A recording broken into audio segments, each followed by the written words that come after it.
So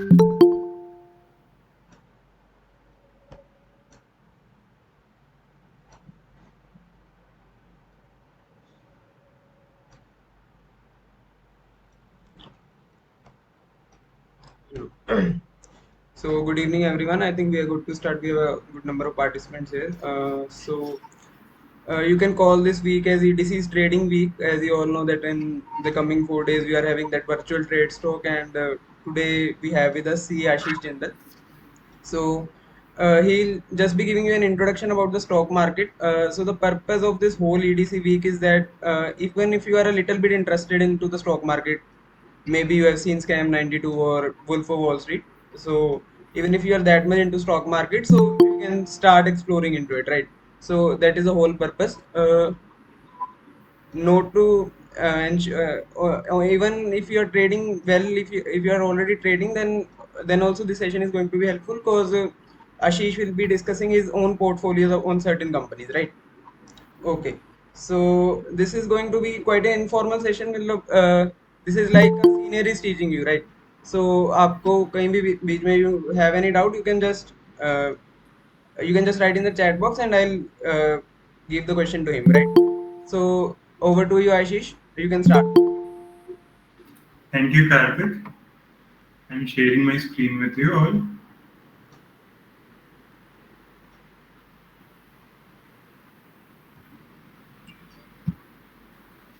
Is my PPT visible to you? Yes, Ashish. Yes, Ashish. Good evening, everyone. Today, I will be trying to simplify the markets for you in such a way that you may be able to invest yourself without any external help.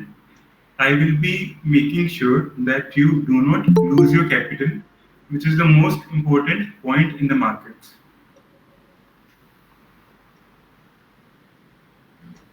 My name is Ashish and I'm a CA.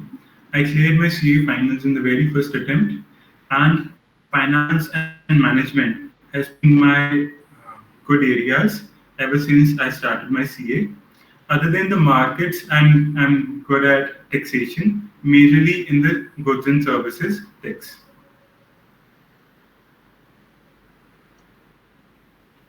There is no way for quick money in the markets. If you try and trade, you may earn small amount of money in the beginning, but eventually the losses will be even higher. For most of the time, the markets stay flattish. Unlike now it is going through a lot of volatility. But in the normal times, most of the time it stays flattish, and only in the other days that we see some gains, which are gains for the year. So it is purely a game of analysis and patience. How to analyze the stocks that I will tell you today. And the patience thing, I myself is not very good at it. All you need to do is you need to keep your thoughts away from your stocks and to the general news. Whenever I feel impatient about the markets, I study. I study those shares which I do not have. I deviate my attention to the journal market and do not keep it fixed to my portfolio.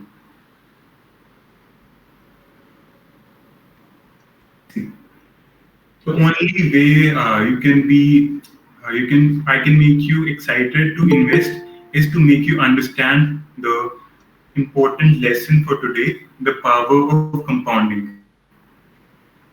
I have taken three cases, taking average returns as 15% for the first case, 10% for the second case, and 6% for the third case. You can take the third case to be a fixed deposit and the first case to be market returns if you are good at investing. So suppose I invest 1 lakh in the market, assuming I will be earning a return of 15%, and 1 lakh in the FDs, assuming I will be earning the return of 6%. So after 10 years, my returns would be compounding, and the sum that I will receive in FD is 1.89 lakhs on the principal sum of 1 lakh rupees, and in the stock market it would be 4 times, that is around 4 lakh rupees. But still, it is not much difference. I do not care that if my money has grown into 4 lakh or 2 lakh rupees. It is just 2x and it doesn't matter much. But when we start to think about what happens after 20 years, if I keep on consistently earning the average returns of 15%, my portfolio would be going 16x. If I would have invested 1 lakh rupees and I'm earning just 15% in the market, which is not very difficult because the stock market can give you 10% gains in a single day. But we are not here for quick money. We are here for fundamentally investing in good stocks at reasonable valuations. So if we talk about 20 years later, you can see that the stock market return would be 16 lakh rupees and the FD return would be just 3.2 lakh rupees. So I will be multiplying my money by 5x. And if I am patient enough and consistent enough to keep my money invested for 40 years, my money would be growing 267 times from my initial investment. This is the power of compounding. That is why, if you are in the stock market and if some of your friends are investing in FDs, you actually find that down because FDs do not even compare with inflation. Even inflation is more than the FD interest. So what you are able to buy with 1 lakh rupees today, you may even not be able to buy after 40 years with 10 lakh rupees. So you need some kind of returns that can beat the FD returns. Even 10% returns are good, but we always aim for the best. And I think 15% is quite genuine. To clarify, I must add that I'm not expecting the share of one company to increase 267 times. I will keep looking, searching, and shifting my money where I see the opportunity. To 67x, a lot of returns for a long period. That is why the stock market is always good for long term. Okay, see, the stock market provides returns to us, the retail investors, as well as the mutual funds. But why I dislike mutual funds is because of the two major reasons. Reason number one is compulsive investing. You are giving your money to the mutual fund today for investment purpose. They will invest it in the market within a week. They will not see that is it the right time to invest in the market? Hasn't the market already gone too high? They do not care about the capital loss. You give them money, they would have to invest it in a week. So the first problem with mutual funds is compulsive investing. And the second problem is illiquid investment. So the most important benefit of investing in stocks is liquidity. You can sell your stock at any point, any time of the day. And those people who say that markets are for gambling, people lose their capital in the market. How can you lose your capital in an investment option which provides you with liquidity? If you see that your capital has gone down by 10%, you can exit the market anytime. I'm not suggesting you to exit. I'm just telling you that there is no possibility of complete capital loss in the market if you are wise, you analyze the market right, and you have patience. Yeah. So how come the investment become illiquid in the case of mutual funds? Suppose a mutual fund have holding of 5% in a company and they want to leave the company. They are unsure about the future growth prospects of the company and they start selling their holdings. So what will happen is the supply at that the current market price will increase and the demand will not be so much at that price. But if we consider 10% discounted, if we consider a discount of 10% to the current market price, suppose I am willing to buy the share at 10% discount. So to give up that supply, they would have to sell the shares at discounted prices to the market price. So in the event of selling their holdings only, they have to incur a 10 to 15% capital loss. Although I never advise anyone to invest in mutual funds, if you do not have the time to analyze and undergo the stock analysis, all you can do is you can invest in passive mutual funds, the ETFs, the Nifty 50 ETF. Then your investment would correlate to the market returns. I will come to that what we call Nifty 50. What Nifty 50 actually is.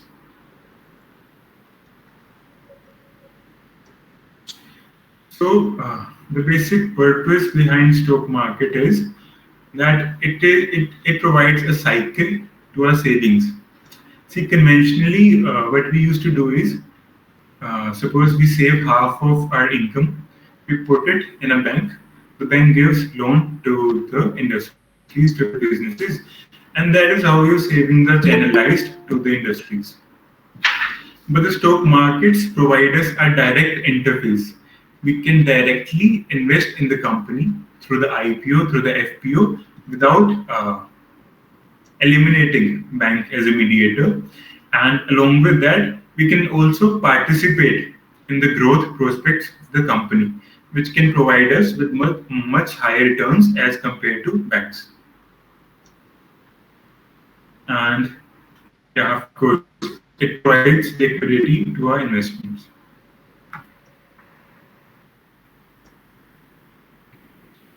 So, what are stocks? The word stock and share is used interchangeably when securities are used interchangeably. Share is nothing but your ownership interest in the company. When I think of buying a share in the company, I actually think of buying the company. Of course, not the whole company, but the partial ownership in the company. Because if the company is going to perform well, my share is automatically going to perform well. So here we do not analyze the stocks, we analyze the businesses with regard to the future, 5 years at least. Yeah. So if you enter the stock market, you will come to know a term known as derivative. Derivatives are not necessary for fundamental investors, but they do not have any to define derivative. They do not have any value of their own. They derive their value from stocks. So it is very similar to investing in stocks. They are intended for speculation and hedging. That is none of our concern today. You can skip derivatives. I have told you this much that they do not have any value. They derive their value from stock. If the stock performs good, the derivative will perform good. So Nifty 50 and Sensex. When we talk about Nifty 50 or Sensex, we are talking about the benchmark indices. See, there are two stock exchanges in India, two major stock exchanges in India, National Stock Exchange and Bombay Stock Exchange. What they have done is that National Stock Exchange has taken 50 top companies and formed an index with it, allocating different weightages to different companies. Similarly, Bombay Stock Exchange have taken top 30 companies and allocated different weights to them and formed Sensex. I told you this is an easy way of investing. If you do not have sufficient time, sufficient knowledge to invest directly in stocks, you can invest in Nifty ETFs. They will they will correlate the return of the markets.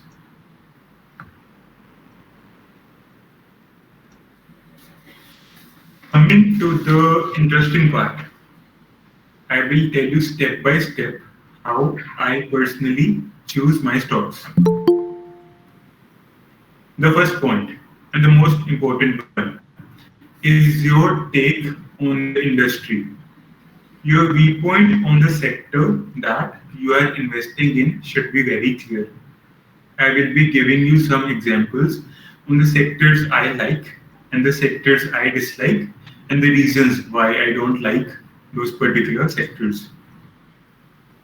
Some of the sectors that I am invested in are housing finance and cement. The reason behind these two sectors that I find them to be a good investment option for the next 5 years at least is because the The real estate prices has remained stable for like 10 years. And in the recent 1 to 2 years, we have seen a great surge, a great uprise in the prices of the retail market, real estate market, I'm sorry. And whenever the real estate market prices increase, the housing finance sector is given a good boost. And cement is an essential raw material for any housing project. These are two sectors that I'm highly bullish on.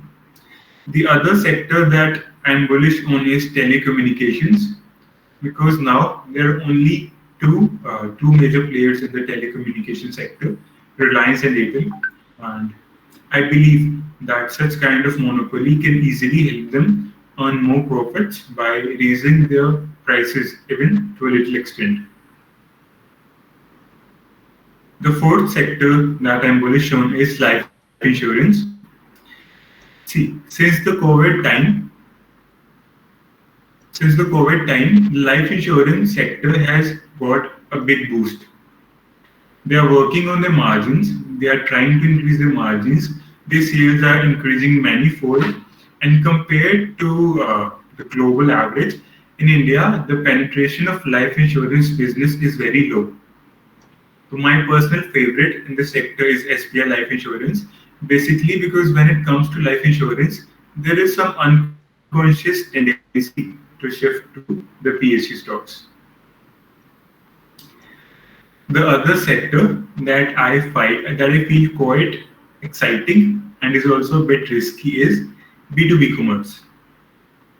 If you would have heard about the company India Mart or for the company JD Mart, Just Dial, which has now come up with a proposal to set up JD Mart, you will see that if you think about the next 5 years, suppose I want to start a small business, or MSME enterprise, it is very difficult for me to get my contacts in Bombay and Delhi because we are not that talkative or we are not that open as our parents are. We are a bit reserved. So the first area that I will search for my vendors would be B2B online. So there are two major players in the sector in the B2B commerce sector, IndiaMart and JD Mart, and I'm invested in both because I do not know that which company will perform better. So to hedge myself, I have invested in both the companies in the sector that I'm bullish on. Of course, power, if the India is going to grow, it would be needing a lot of power for that. And the best play that I see in the renewable energy sector and that is available at a reasonable value is Tata Power.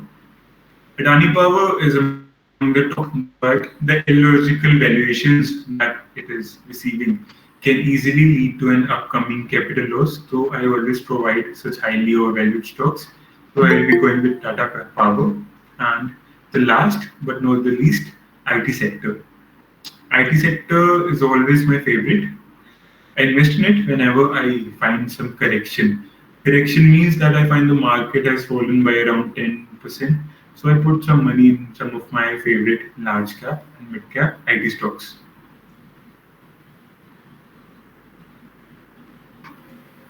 I hope that you are able to understand me up till now. If you have any questions, you can type it in the chat box.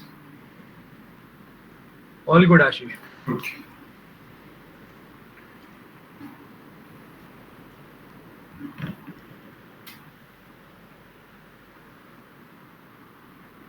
Anyone has any questions, you can put it in the chat box, guys. The sectors that I avoid are I totally avoid healthcare because it is a very dynamic sector and I do not know a lot about the sector. The sector goes through a lot of volatility and there is no way for me to analyze which company is producing better drugs and which has great future prospect.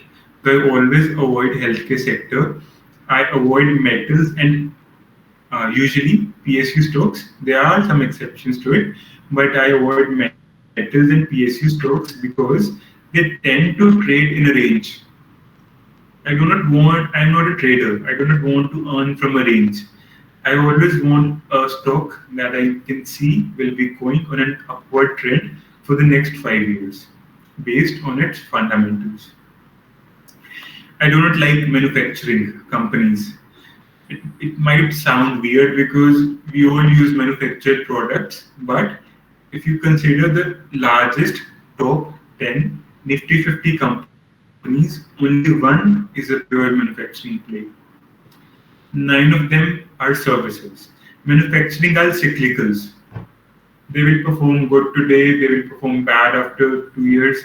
It will always be on your mind that I do not know when the company will suffer the hard times.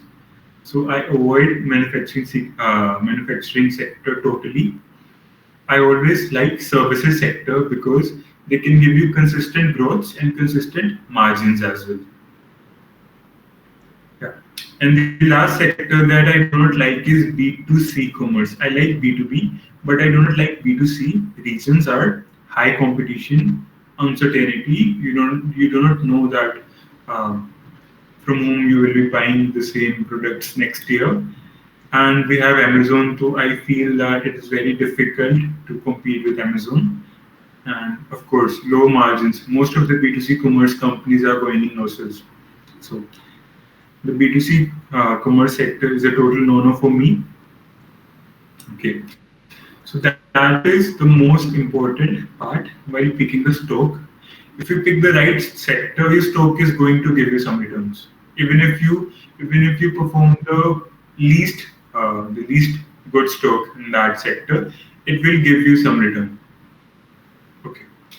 So after deciding that you want to invest in a particular sector, you should have a complete knowledge of what the company does. See, I'm giving you an example. There are two companies in the listed space, HDFC and HDFC Bank. I have friends who have invested 30 lakhs in each of the stock and they do not even know the difference between both the companies. They just go with the brand name HDFC. So it is important, essential for you to visit the web pages of the companies that you're investing in and have a detailed knowledge of what is the business of the company. Yeah. And the third point is growth companies. You should always invest in growth companies. The reason is that the stock prices are decided by the forces of demand and supply.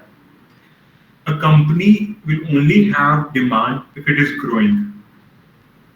You should not consider the past performance of the company. You should consider the next 5 years. If you are able to see growth in the company for the next 5 years, you should invest in that. Otherwise, there are many fish in the sea. So always look for growth in the sales and growth in the profits. I will tell you from where you can search for that. Okay. And the fourth point is capacity expansion. I'm giving you the example of Deepak Nitrite. It is a chemical stock in pharma and agrochemical sector. Why I like this stock is because the management is going to expand its production capacity, which will result in higher sales and of course higher profits with that. So always find a company whose fixed assets, whose machineries are increasing. I will tell you from where we can get to know about that. Brokerage view. I have never invested in a stock without knowing what the top brokerages think about it. Whenever I wish to invest in a stock, suppose let's take an example that I wish to invest in ICICI Bank. You go to Google, you type brokerage report on ICICI Bank, and there a web page will appear by the name of Trendline, and they will give you. Ashish, sorry to interrupt. Are you changing your slides or is it just the same slide since then? It is the same slide actually. Right. Okay, just confirming.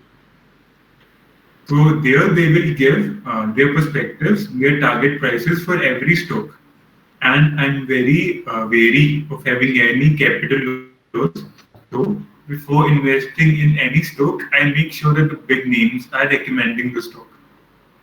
We have limited resources at our hands. Our own individual research is very important, but it is always good to know that the big names are supporting the company you're investing in with 50-50% targets.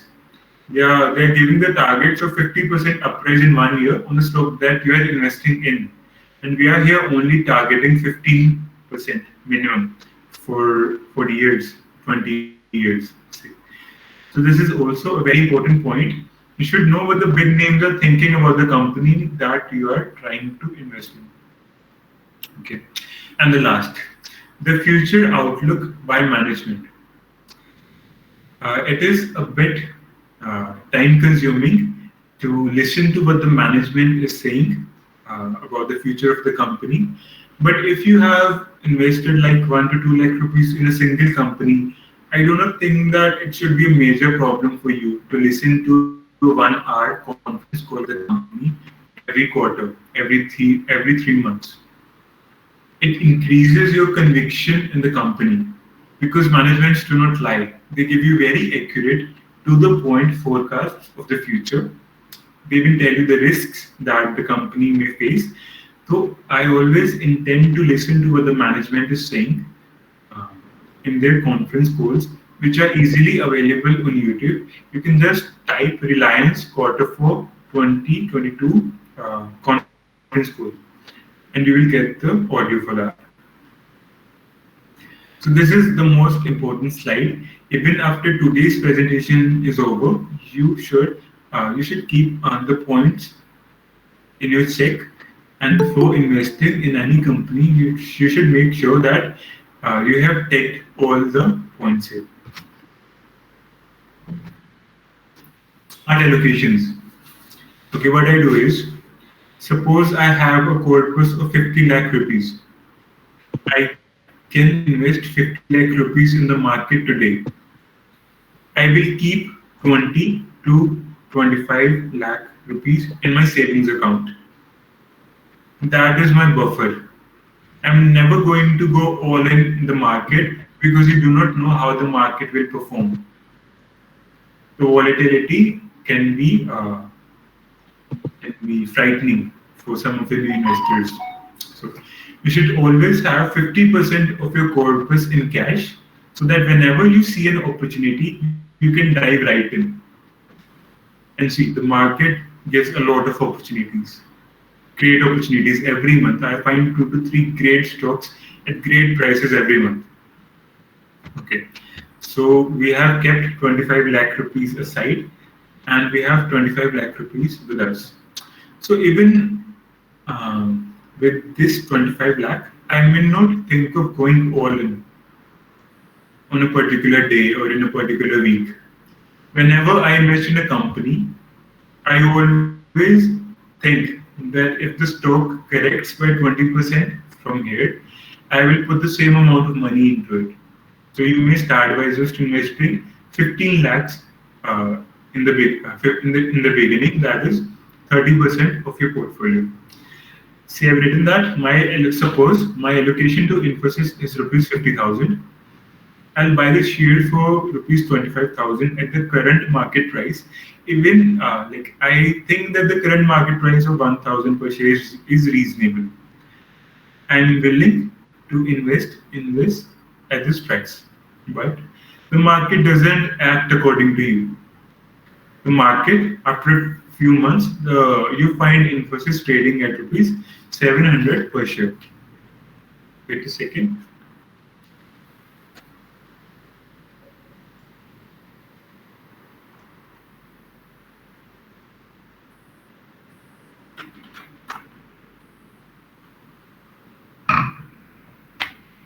Okay. So this is the time that I will buy more of Infosys. I will put another 25,000 in the company, bringing my average cost to 850 per share. 1,000 plus 700 by 2, 850 per share. Why this is important? See, Infosys may fall to 700 and then may go to 2000 again. But as a retail investor, it is very difficult to see 30% loss on your portfolio. So it always helps in averaging your stock, provided you have still got conviction in the company. Suppose I bought Infosys at 1000 rupees per share. Now it is at 700 rupees per share. If I have lost my conviction in the company at this point, it is best to exit. Never shy on taking losses. 20% loss, 10% loss doesn't matter. You see, they are targeting 267 times of our investment return. People are not booking losses. I do not understand that they do not book losses. If the company is falling, even if they do not have conviction in the company, they keep they keep the stock. They wishfully think that the company will come to my buying price and then I will sell it at no profit, no loss. It is a very unwise decision. If you do not have conviction in the company at any point of time, sell the stock. If you have conviction, average the stock. Whenever you buy a stock, you should have, first of all, sufficient amount of money to average it, and you should have it clear in your mind that you will be seeing the stock 20% down in the coming future, and you will be averaging the stock at that moment. It is 20% for me, for you, it can be 30%. I am a bit risk taker. I buy the companies at very good valuation, and even from that, if the company has fallen 20%, it is the bottom for me. We will be talking about valuations pretty soon. Diversification. A few of my friends, they think about investing all of their money in a particular stock. They're very bullish on that stock. They think that the stock is going to increase multifold in the coming future. So they do not want to earn that return on 15% of their portfolio. They want to earn that return on 100% of their portfolio. But it is advised not to invest your entire money in a single stock, because there are always uncertainties about the future of the company. Today, the company might be in a very sweet spot, but tomorrow, suppose there is a new entrant to the business. See, like today we have Dr. Lal Lab, a big diagnostic player, but due to the entry of Tata 1mg, were doing the tests at 15% of what Dr. Lal do, and even the Adanis are now venturing into the healthcare space. So if you would have invested all your money in Dr. Lal Lab, it would have resulted in high capital loss to you. Whereas if 15% of your money would have only been invested there, the other 85% can cover up that loss and still earn profits for you. Companies are very uncertain, especially in these times. The company's life cycles have reduced to like 4 to 5 years only. That is why I do not think more than 4 to 5 years. 4 to 5 years are my limit. So the first point is uncertainty. The second point is the market may not realize the value of your company for a few more years. You know that the company is going to perform very good after 2 years for the next 10 years. But the market is not realizing that, or the market doesn't think that.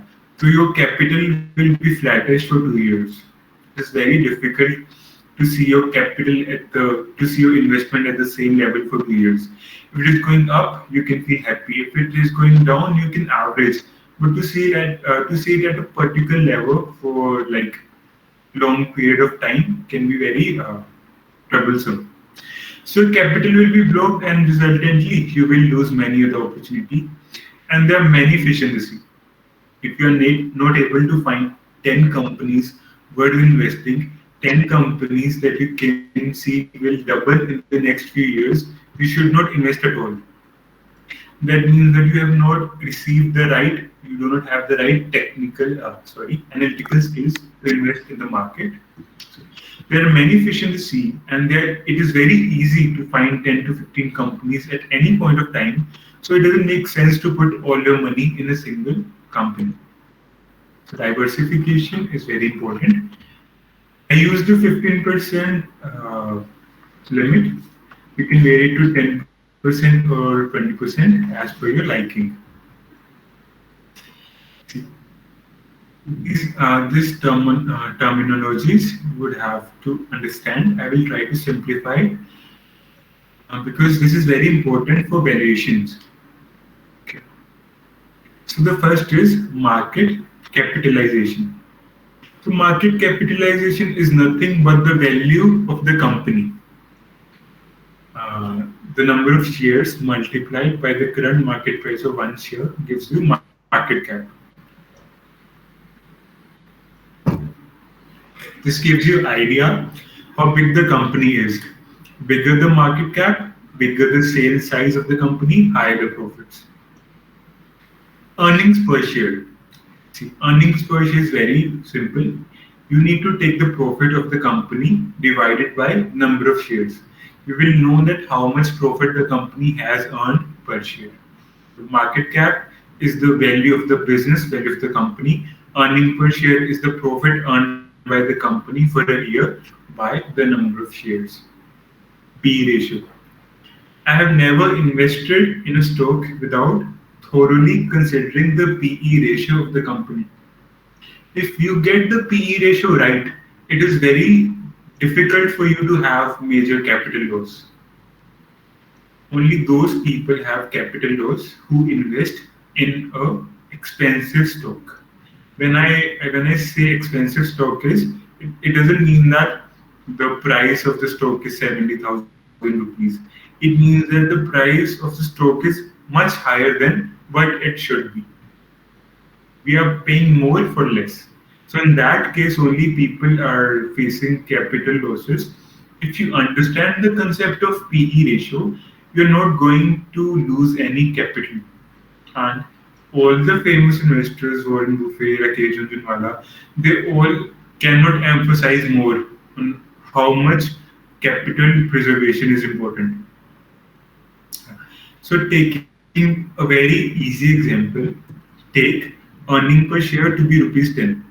That the company is earning profit per share of rupees 10. And the current market price share is rupees 500. So in this case, taking the formula of P ratio, that is market price of the share by EPS 500 by 10, we get 50 to be the PE ratio of this company. So it will take 50 years for the company to earn me my 500. I have given the company 500 rupees. The company is giving me 10 rupees. It will have to give me 10 rupees for 50 times now, so that my cost may return. Right, I have invested 500 and it would have to give me 50 times 10 rupees so that I may get my 500 back. So implying an interest rate of 2%, very low. However, in reality, EPS increases with increasing profits, which itself is the result of increasing sales and margins. See, the company is selling for 1000 crore today and earning the profit of 100 crore. Next year, the company will sell for 1200 crore and will have the profit of 120 crores, resulting in an increase in EPS of 20%. So the EPS keeps on increasing every year. So it would not be that it will take 50 years for the company to return me my money. The company may do so in 25 years only if the EPS keeps on increasing. Okay, I understand that this might be a bit confusing, but the next slide will help you in understanding the same. High PE ratio. High PE ratio means the first thing that the company is expensive. The stock is expensive. The stock is trading at a higher value than what it should be trading by its fundamentals. So high PE ratio implies investors are giving more value to the company. That is why they are paying the premium now. That is why they are even buying the expensive stock. They are willing to pay more for buying a share in the company. However, if the company's performance falls short of the expectation, okay, I will be giving you a live example for the same to make you better understand the concept of PE ratio. See, any PE ratio above 40 is considered high by me. So I am showing you the chart of Larsen and Toubro Infotech, the 1 year chart. If you are able to see my mouse, you will see that the share touched the price point of 7,500 on 4th of January 2022, around 4 to 5 months back. And since then, it has dropped 50%. The company is great, the future prospects are great, but the PE ratio was high, due to which the company had to suffer. See, now I'm clicking on the PE ratio part. On this day, the last December or the January beginning, the PE ratio used to trade at 60. I'm telling you, any PE ratio above 40 is bad. So if you would have invested at this level when the PE ratio is of 60, the stock is highly valued, higher than its intrinsic value. It is bound to fall. It may not fall today, it may fall tomorrow, but it is going to fall. It may fall after a year, but we are long-term investors. We are not going to flow with the momentum. We want to preserve our capital, earning money in the long term. So this share is on my radar. I started investing in it when the share price touched around 4,500, because then the stock P came to 35, which is very favorable for me. I can keep putting more money in the stock as the stock keeps on falling. And you see, the trigger behind the falling of the stock is not even the sales. See, September 2021, the company saw the sales of 3,700 crore. The company increased the sales by 10% in a quarter, which is a very high increase, and then another 5% in the last quarter. So, despite showing very good results, the company can the stock price can fall by huge momentum, as we have seen in the case of L&T Infotech. The stock price has fallen by around 50%. So always consider PE while entering into any stock. Yeah. The other example is of Dr. Lalpat's lab. Let me show you the stock of the company as well.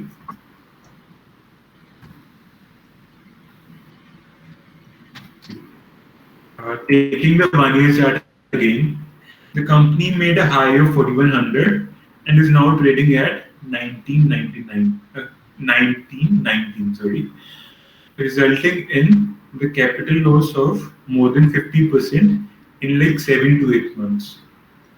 The reasons are the P ratio. See, the P ratio touched 110. The P ratio now is 47. It is still very expensive for a company this size, and I am not going to invest in the company till I find my favorable PE of 35 to 40 range. Okay, so I hope that you are able to understand the concept of PE ratio.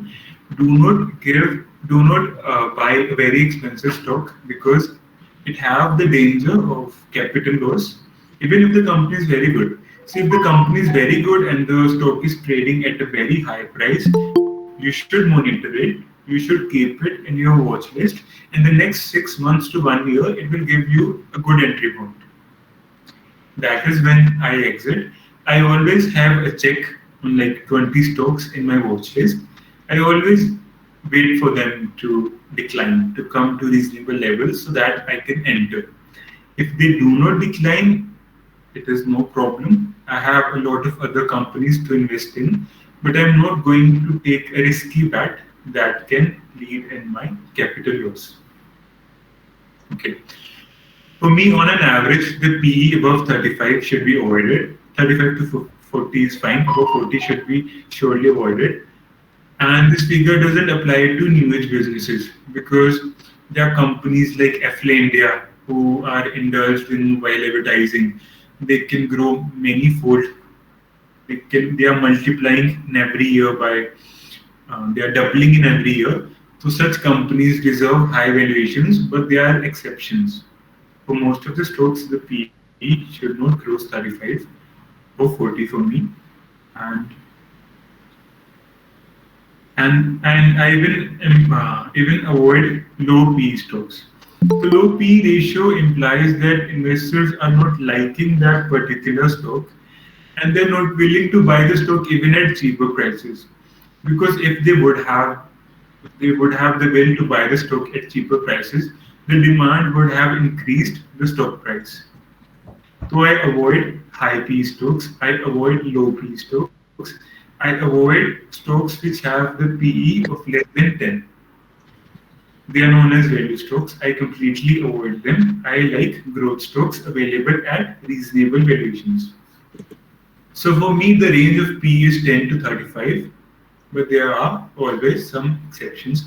In the stock market, there is always an exception. There are no fixed rules, but following the rules always help. Actually, I have already covered this part, the stop loss or the averaging part. If you see that you have lost your conviction in the company, or you are double-minded, you think the company may perform good, may perform bad, it is always good to exit the company. The stock may fall because the market is not recognizing the value of the company that you have chosen. Your viewpoint on the growth prospect of the company is wrong. You can be wrong. I am wrong. Or the stock is already overvalued. The stock is already trading at a higher PE than it deserves. So what to do now? If the stock involves major allocation of your portfolio, it is smart to book partial losses and mitigate your risk. Let me give you my example, what I have done uh, in that the major allocation of a portfolio part. I was hugely invested in a company, in a small cap company. I usually avoid small caps, but the company name is India Bulls Housing Finance. The company used to be a part of Nifty 50. It used to be among the top 50 companies like back 3 to 4 years, and now it has fallen from the highs of Nifty 50 to large cap to mid cap, and now it is a small cap company. But the management has been working very efficiently for the last 2 to 3 years, and they believe that the company can turn around. And the company stock is very cheap at a very low PE, and there is great turnaround story. Can be possible, it may not be, but listening to the management, understanding the fundamentals, since it belongs to the housing finance sector that I am confident in, I was hugely invested in the company. But see, the stock price doesn't act according to me. Even if you find a very cheap stock, it can also it can fall more by 30 to 40%. One never knows. So when I started to think that that my allocation to the company is in 20% losses, so what I did is I booked partial loss. I reduced my investment in the company from 2 lakh rupees to 50,000. Resultantly, the further fall, I was not affected by that because the amount of money that I took out from the India Bulls Housing Finance, I put it into other stocks which gave me good returns during that period. So I even now invest in India Bulls Housing Finance. I believe in it. Whenever I feel a correction, I buy. Whenever I feel that the correction is going bad ways, I book partial losses. So this, if you feel the company is good, but the stock price is not going good, you can always book it partially. The 10% loss that you will uh, incur on booking the partial loss, the company will earn you a lot more than that if the company is really good. So my personal level to book partial SL is around 20%. I do not book complete stop loss.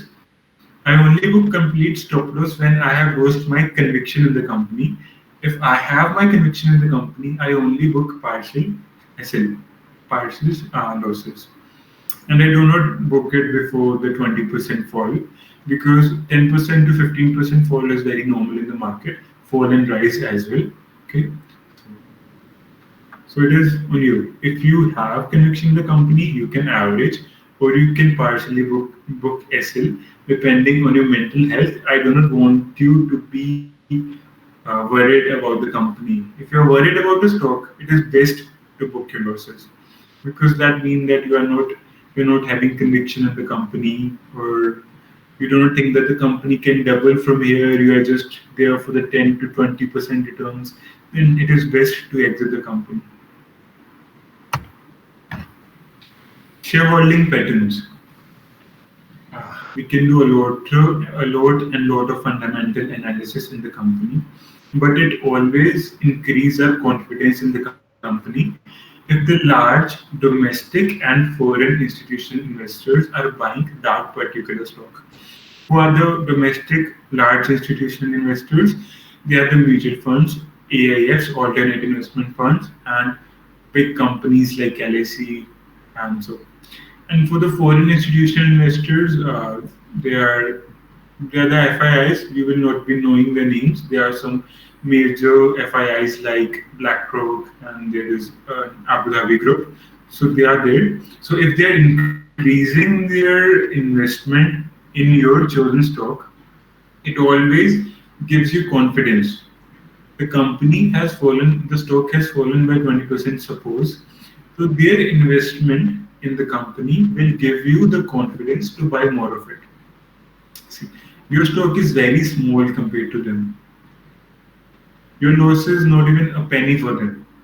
They have invested uh, thousands of crores in the company. However, their investment does not make your portfolio risk averse. The company is still immune to weak performance because even they cannot predict the future. All we can take is a guess. Your guess may be different from mine. Your guess may work, my guess may not work. It depends on who are better at taking guesses, who better understands our Indian economy, who better understands business. Because investing in a stock is investing in business. You're owning the company, you're managing the company, you're not managing the company. So it is good that if you think that the company is not managed well, you dump the ownership. So liquidity is the greatest merit in the stock market investing. Ditch small caps. Ditch any company with a market cap of less than 10,000 crore. I have told you what is market cap. Market cap is the number of shares multiplied by the current market price of one share. It is basically the value of a company. The volatility in market cap and small caps is such that it can result in high capital losses. People are people are hungry. They want to earn multi-bagger returns. They want their capital to grow 10x. And the reason behind that is very genuine because they are starting with a very low capital. But as we have seen, even a 1 lakh investment amount can become 2 crore 67 lakh in 40 years at a compounded average rate of 15% if you have the right fundamental analytical skills. So avoid companies with market cap below 10,000 crore. The volatility will seriously affect you. It will affect your health because the stocks they are very volatile. A small buy order of 500 crores or sell order of 500 crores will result in 20% movement in the company. Please avoid them. There are exceptions, but please avoid them. For my case, India Bulls is an exception, but because I am accepting the volatility in that stock. The stock may fall from the price of 175 to 100 rupees, but my confidence is such in the company that I'm ready to bear it. But we do not have the same for all the companies. We do not have the sufficient knowledge required for all the companies. Yeah. And this is what I always tell people when they talk about 10x returns in one company in the quick time period. I tell them that we will catch the next Infosys, but not from the date of incorporation. The Infosys has just registered today, and you do not need to buy that time only. Wait it, let it prove itself, let the management prove themselves, let the company become of a reasonable size, and then you can invest in it. Let the company become a mid cap from a small cap, then you can invest in it. It still has a long way to go from mid cap to large cap and large cap to Nifty 50, the benchmark index. Don't be greedy in the market. I personally feel that when the stock price is going up very slowly, that is the best. High volatility increase in the price, I do not like that. High volatility decrease in the price, I do not like that as well. It should go slowly, either upward or downward, it doesn't matter. Okay. So capital preservation should be the main priority for any investor.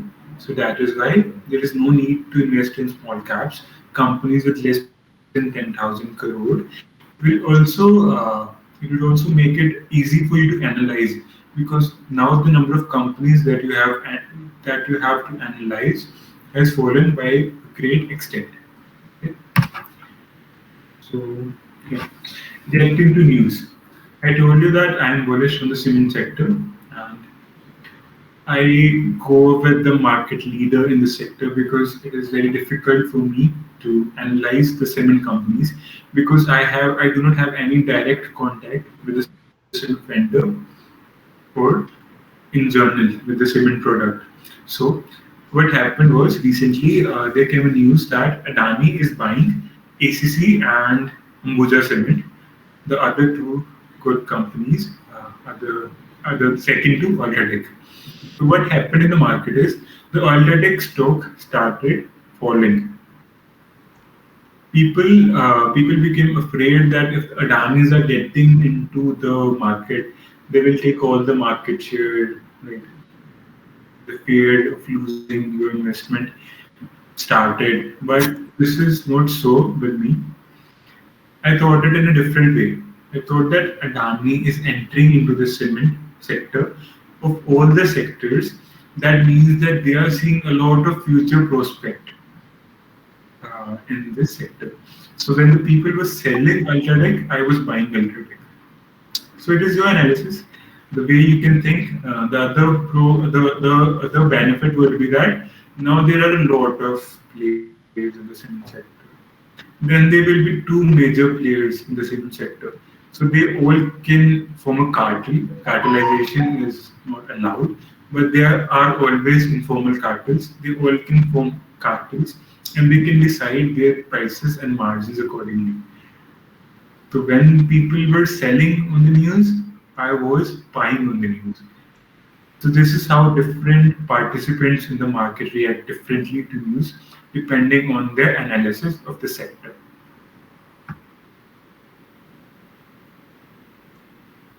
We have talked about benchmark indices, Nifty 50 and Sensex. Is already 5. We have talked about smart allocation of your funds, that you need to allocate half of your fund in the beginning and should keep the other half for opportunity or for averaging your investments. We have talked about diversification. We have talked about when to take the loss and if to take the loss. We have talked about averaging. Yeah, we have done that. Find a right company at the right price. I have asked you to not invest in a company with a PE higher to that of 40. There are exceptional circumstances, but you feel free to talk to me if you want to invest a substantial sum in such companies.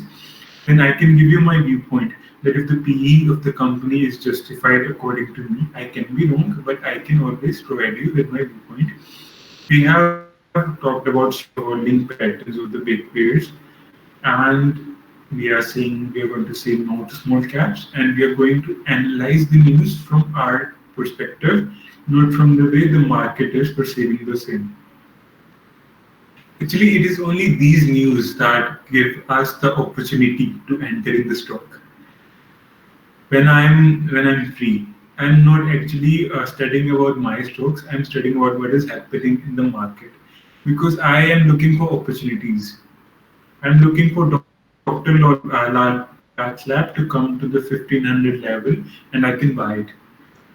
What results in the stock falling? The Tata 1mg entry and the Adani Health Ventures entry. I have analyzed how the stock may perform after that, and accordingly, I'm willing to buy it in the price range of 1200 to 1500. So I wait, and it also doesn't make you feel worried when you see a stock falling that you do not own. It actually makes you think that there is some opportunity there. Makes you feel good that I also did not participate in the mad race. I was with my thoughts. I knew that if I would be buying the stock at that particular level, it would be a wrong decision. No matter it might provide me with short-term gains. So some of the good companies under my radar. Actually, I made this PPT.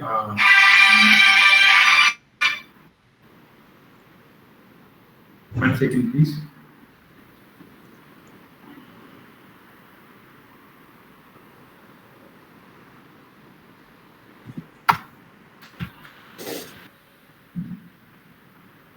Okay. So I will be sharing you with the PPT so that you can have a look at the companies that I enjoy. There will be just two slides. The one is that what should be your target profile, and the next slide will be for Q&A.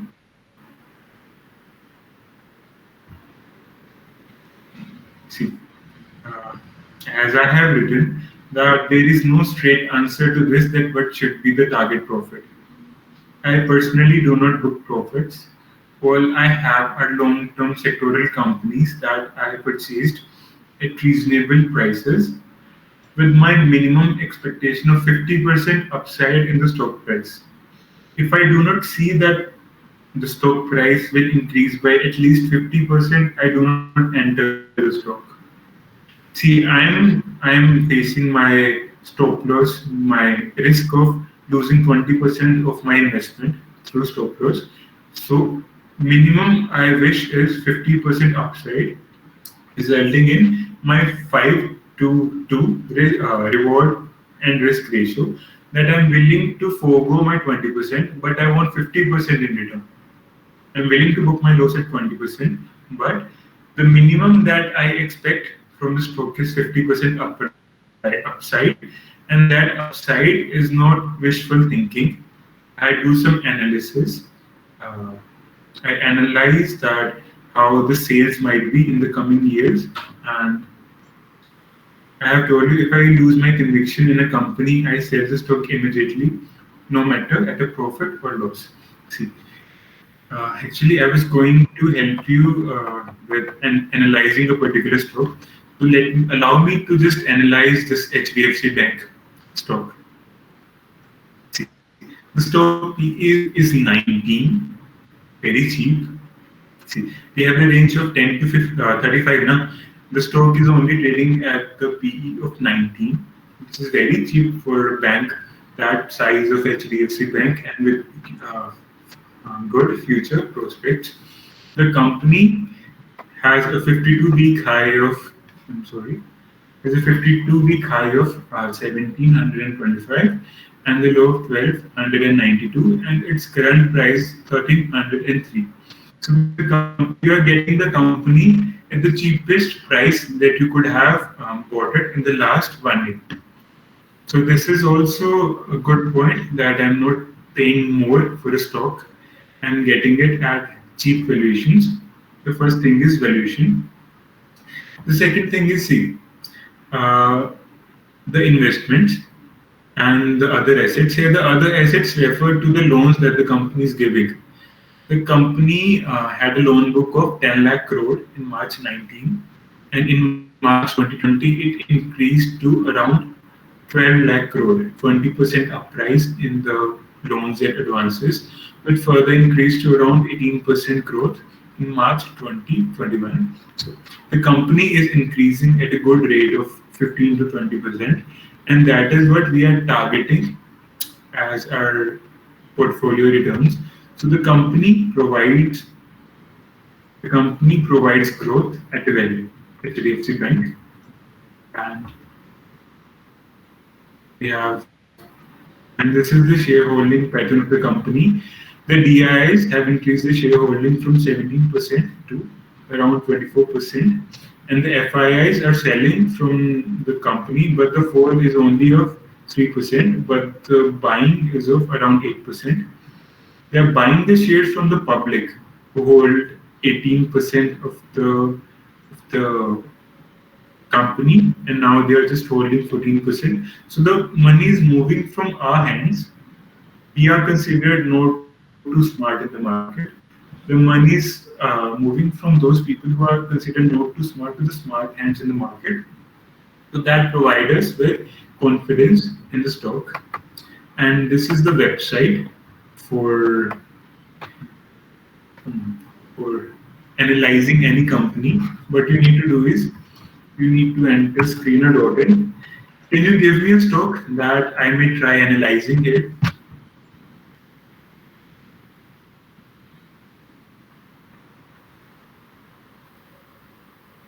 Okay. Can you give me a stock that we may try analyzing now? Any stock?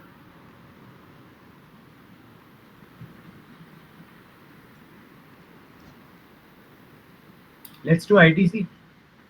Do you not have any better stock? Okay. Anyone else? I don't know.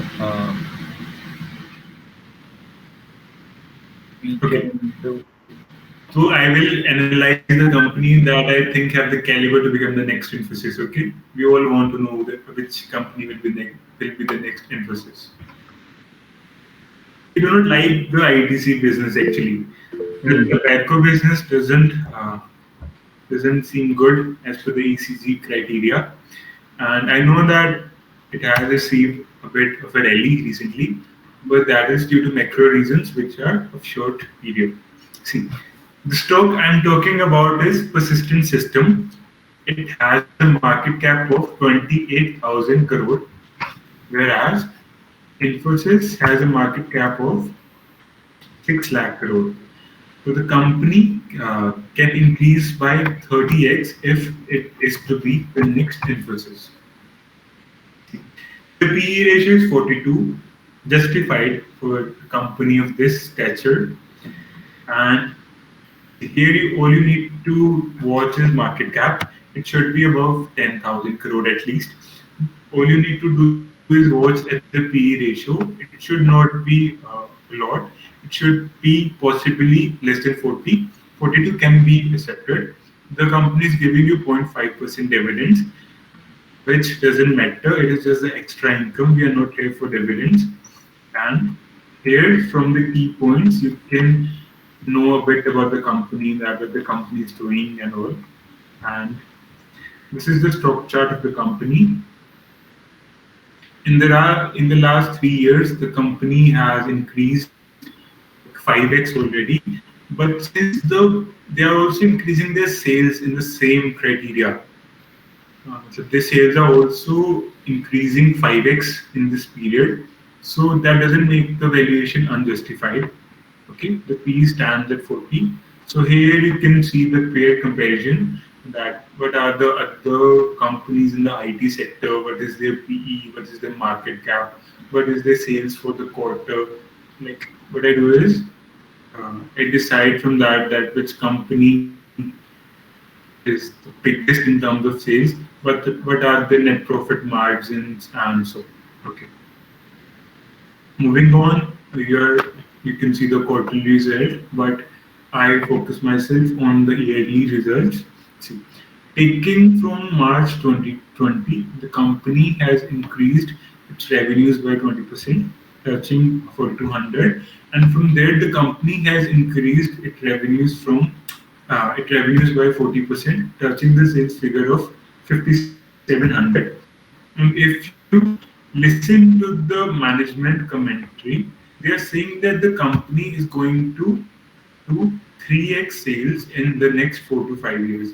That they're saying that the company sales may increase to 15,000 to 20,000 20,000 rupees crores in the next 4 to 5 years, which will have a direct impact on the stock price. If the company's sales and profits are increasing by 2 to 3 fold in the next 5 years, the same will happen to the stock price as well. The stock price is also increased by 3 to 4 times in the next 4 to 5 years. Okay. So this is how I analyze the sales. I analyze the increase in the sales. I analyze the increase in the profits where you have EPS.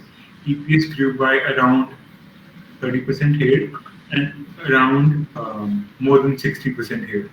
And then balance sheet doesn't matter much for an IT company. It matters for other companies, but since we are short on time, I may not be able to explain it to you, or I will try it.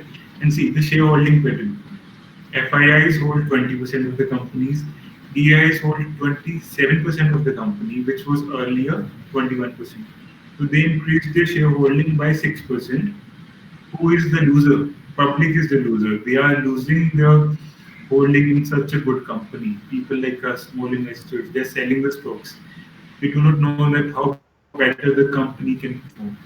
The promoters have decent 31%. The promoters are those who have founded the company. It is good to see that they stick with the company. It means that they are also bullish on the perspective of the company. Just to take into note that balance sheet part, I will be analyzing Adani ports.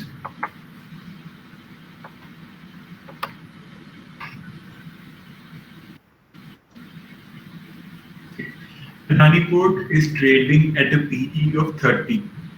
It is very less as compared to other Adani companies. See, Adani Enterprises, PE of 314, and there are others as well. Adani Wilmar, PE of 113. So, being being a part of the Adani group, sorry, being a part of the Adani group, the PE of this company is very justified, and I'm very bullish on the Indian economy. I believe that India can be among one of the world leaders in the next 5 to 10 years. That is why I am invested in India. If I would have not felt good of the company, if I did not think good of the company future, I did not see good of the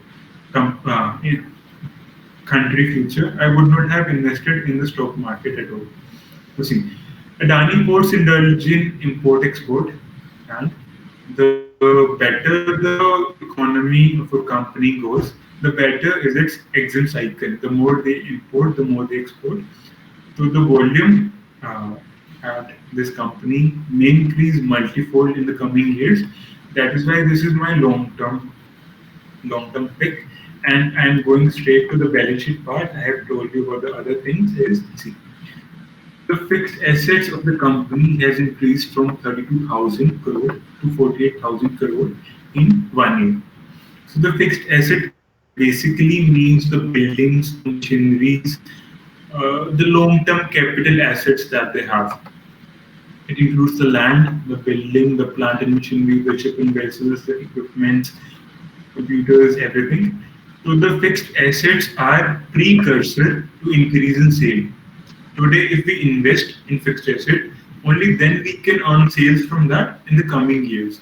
So if the company is increasing its fixed assets, is increasing in capacity, I am being bullish on the company because the company feels that it can increase in the future. Only that is the reason that they're investing. Why else will they invest 15,000 crore in a single year? Their mission is to be the largest port company worldwide, and Chinese ports are the biggest currently. So if they think of surpassing China in regards to port size, they do think that their future is very bright. And I'm not going to leave a company whose management is so confident about the company future. So in the balance sheet, the most important part is fixed assets to have a look at because it gives you an idea about the future growth of the company. I have I have taken it a bit too long the session. I'm just telling you the names of the other companies. I'm bullish on SBI Life. I'm bullish on Larsen and Toubro. The company used to be in The company used to be in infrastructure sector earlier, but now it is shifting to the IT sector with a lot of innovations. We have seen persistent. IndiaMart is a B2B commerce play, a risky play. If you are investing in the company, it is available at the good prices. You should maintain a strict SL of 10 to 15%. But if the idea of B2B commerce works, these companies can go a lot bigger. We should invest both in India Mart and JD because we do not know that which company performs better. The Alibaba group has a market cap of, I'm not able to recall exactly, but I believe somewhere around 6 lakh crore, and it is trading at 12,000 crore. A lot of upside is possible if the people of India understand the importance of B2B commerce and the vendors, the B2B commerce facilitators like IndiaMart and JD, they can provide quality services. So yeah, that would be uh, that would be my presentation for today. And let me have a look at the questions that you have asked.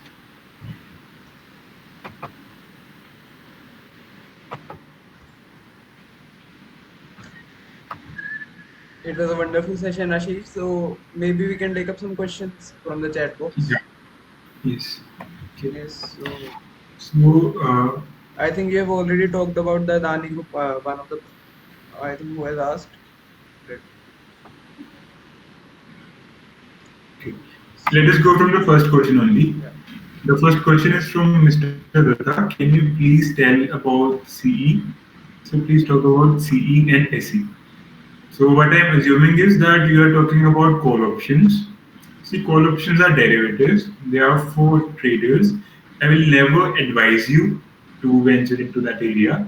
The reason that people enter into call option, and I also used to that do that like 2 to 3 years back, is because our capital is small and we wish to earn quick money. So please avoid call options. If you want me, I can give you another day, another session on derivatives, but it would be like particularly for the trading perspective. I can give you all the fundamentals, but the call options, the derivatives itself will take me an hour to speak about it. You can talk to Karthik if you want to. If some of you want to understand about the derivative, we can have another session for that. Opinion on stocks like BSC and CDSL. See, BSC I do not track because I find NSE better and NSE is not listed. CDSL is in my watch list. Let me show you CDSL.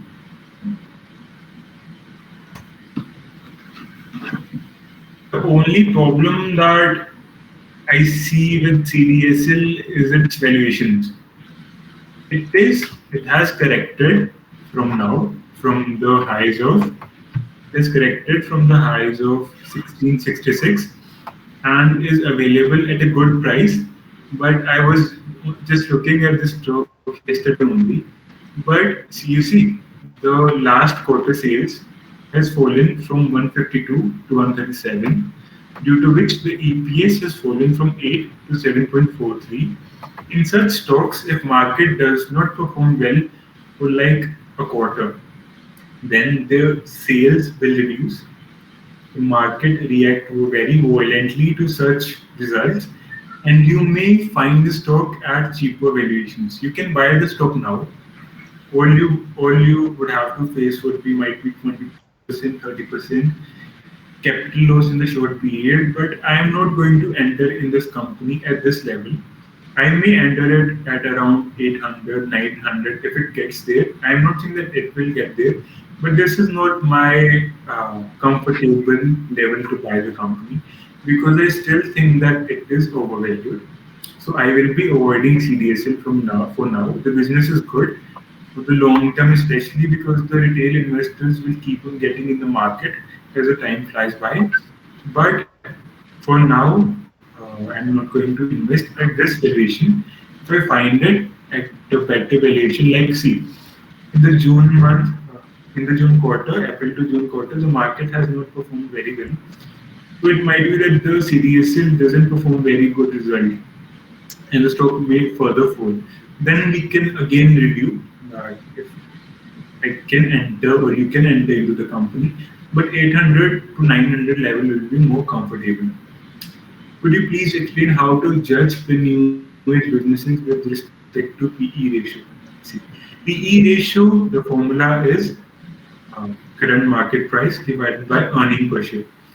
So PE ratio you can only calculate if the company is earning profits. For Paytm you cannot calculate PE ratio. For Zomato you cannot calculate PE ratio. That is why I avoid Paytm. I do not understand that how a company that has the sales of 1,000 crore deserves a market cap of 40,000 crore. And I'm talking about the sales, not the profits. They do not have any profit. They are having losses of like 500 crores every year, and they are trading at a market cap of 40,000 crores. It doesn't make any sense fundamentally. Paytm and Zomato is a total no-no for me. If you want to know about other new age stocks, like there is India Mart and Just Time that I talked about, who are profitable and who are trading at reasonable valuations. You can consider them. And how I judge the companies, I see that how much the company can grow in the next year, and then the next year I take it year to year. If the company sales year to year, the company profits year to year with very conservative forecast. I'm not I do not indulge in wishful thinking. I see if the company will actually make that, or is it that they're just wishing for the company to make that? So if you want to invest in new age businesses, I can give you four names, analyze for yourself. I've told you about IndiaMart, JD. They are in B2B commerce, and the other two names are Affle India and Root Mobile. They are in the advertising space. You can consider four of them. I am invested in three of them. I am not invested in Root Mobile because I haven't received the time to listen to the what the management is saying about the future.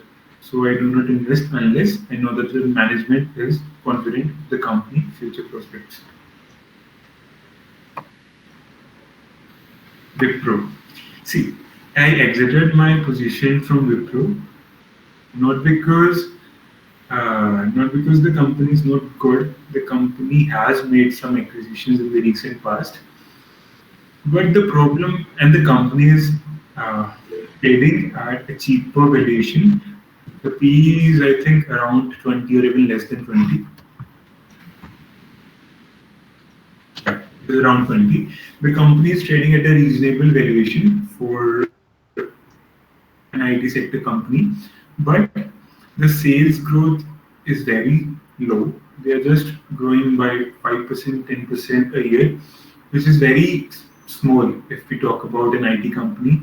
And even the management is not confident about the future. They are giving tiny growth rates of 3% per quarter.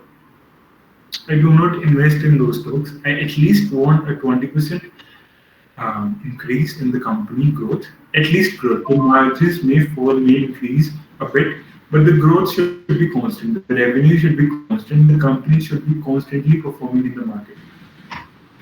Yeah, Adani Group are basically trading stocks. I do not trade, and I do not even advise to trade. But if you wish to play with the momentum, you may enter into Adani. but you need to be very rigid with your stop loss and your profit. And for that, you need to know about the technical analysis as well, the supports, the resistances. If you want to know that too, we can arrange a different session for that. But for now, investing is better than trading. Trading will give you small returns, 5%, 10%, and investing will go a long way. But for investing, you need patience. Okay.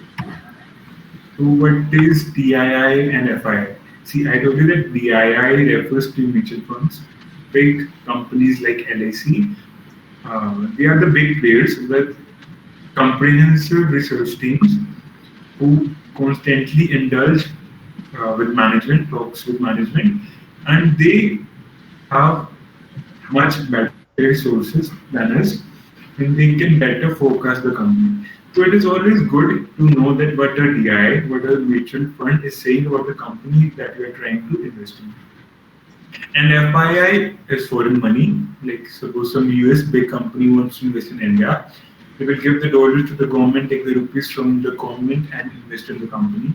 So whenever a company has a lot of DI or FI investment, it means that the company is a good company from the market perspective as well. Welcome. And Vedant, what if I select 20 to 30 companies with good fundamentals and buy a few shares of each and wait on expecting at least half of them to become the next emphasis with the long term and benefit from the results? Buy few shares. What I mean is one or two of them actually. Yeah, can you repeat please? He's saying half Uh, of them won't become the Infosys Pro. Just one, maybe one or two of those 20, 30 would become big companies or grow to a good extent. But you see now that if you are investing just 5,000 rupees in that company at this point, so it will not make much difference even that becomes a multi-bagger. If it is a multi-bagger, if you have chosen 20 stocks, there is nowhere that you think that all the companies are going to perform well. We all have our favorites. I have Persistent as my favorite. So why will I allocate 5,000 rupees to each? If I think that India Bulls is going to perform best, I'm going to perform my maximum threshold of 15% of the company. And if I think that this company may or may not perform well, I may invest in 5%, but I personally do not invest in such companies. I invest only if I think that the company is going to perform well. And you do not need 20 to 30 good companies in your portfolio. Make a list of 30 companies, cut them that, choose the best 10 or 15 out of them and invest in those. Because too many companies will make it difficult for you to review them. Reviewing your portfolio is very important on a monthly basis. How to review them? Go to the Google News, type the name of the company. Whatever is the news related to that company in the last 1 month, just have a look at it.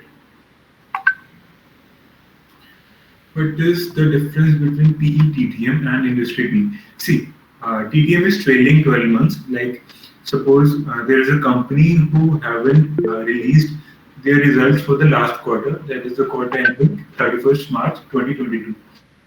For them, they will, this screener dotted will give you the expected quarter for that, and they will calculate the P based on the expected quarter adding to the first three quarters. So that is PTTM. PTTM basically means the P of the entire year because usually the forecast of the brokerage houses doesn't differ much to the company. So it can give you a brief idea. The actual P will not go more than 2 to 3 plus minus. Industry P is the average P of all the companies in that sector. I do not consider industry P much because see, it is not that only a stock can be fully evaluated. Even the industry may go on foolish evaluations. So it is my conviction. Unless I am convicted in the PE in the future of the company, I am not going to invest in the company. Um, Thank you guys. I hope you liked it. If you have any query, I can go to my email. You can mail it to me at ashishRGC@gmail.com. And if you want a further session regarding derivative, or you have some stocks that you want me to analyze, or some trading basics, because I was listening to an interview by Anand Ladda, CA. He was interviewing Zerodha founder Nikhil, and he said that earlier he used to do technicals, and then he started doing fundamentals, and eventually he realized that both are necessary while buying a stock. I completely agree with that, because if you are good at technicals, what it will help you with is you can buy the company at a 5% cheaper price. That is all. But 5% cheaper price on your initial investment is a good thing, because it is always painful to see our investment in red. So if you can get the same in 5% cheaper price, it will help you. We can have a brief technical sessions. There is not much about it. Right. Sure. Thank you so much, Ashish. Thank you so much for your valuable time, and it was really great. I mean, Thank you, Varun. thank you.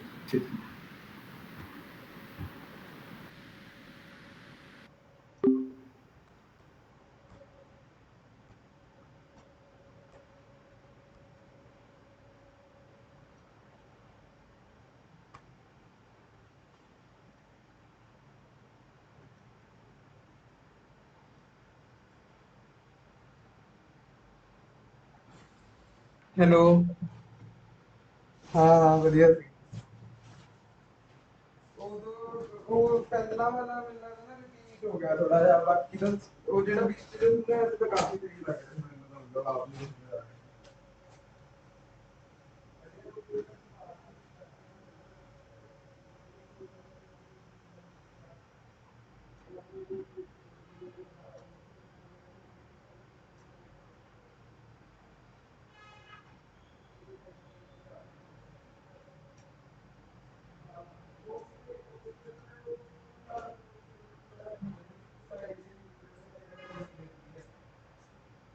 उसके अंदर थोड़ा है होया कि slide से काफी लंबा चला गया बाकी सब हो सही मतलब